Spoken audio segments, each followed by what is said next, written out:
Hey, welcome back. I'm really glad to see you here today, and I hope that I can help you on this journey of helping you raise teenagers that are effective adults, right? And that's what we're talking about, is helping teenagers build that success so that then when they step out of our homes, they step into a life that they're excited about, and hopefully they have the tools at least to help them learn to manage it, right? None of us can have that all figured out before we leave the house, but we like to try, right? So the idea here is that we've been talking about time management this week. And the last 4 videos have all been about the conversations to have to start with about what the perspective is of our teens on time management, what boundaries we as parents need to set around their lack of time management in order to give them consequences, because change doesn't usually come without pain. We talked about helping students figure out on paper how to get out of overwhelm of feeling like they have too much, and then how to schedule out the work that they need to get done. So if you've missed any of those videos, I hope you'll go back and watch them. But today what I'd like to talk about is just this whole idea of helping our students build success. You know, we want our teens to build successful, and we often have a very strong opinion about what that looks like.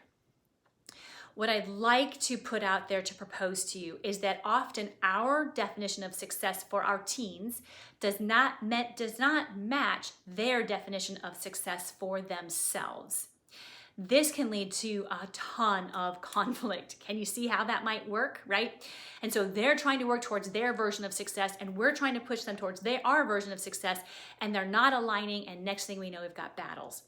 And so I'd like to do, when it comes to time management, we've talked a little bit about how to get our kids to understand what time management is to them, but now it's about what do they really want as success? What does that look like to them? Because ultimately, what they do each day either helps them get to that success that they want or doesn't.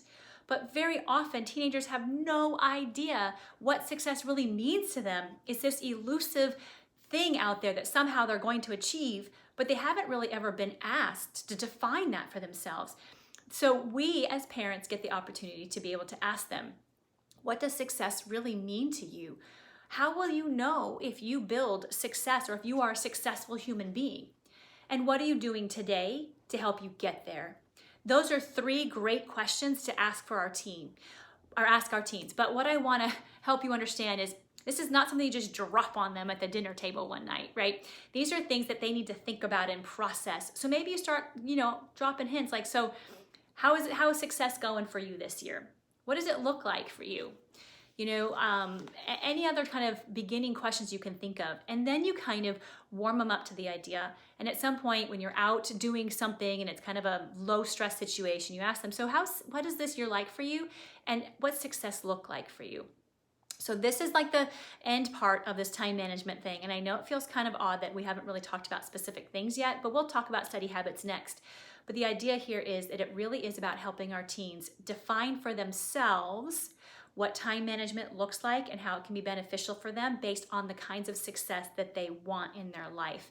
And we as parents, we need to help them own that instead of trying to make them fit what we want. So we'll talk more about that. I hope this has been helpful this week. Please, if you have any questions, let me know.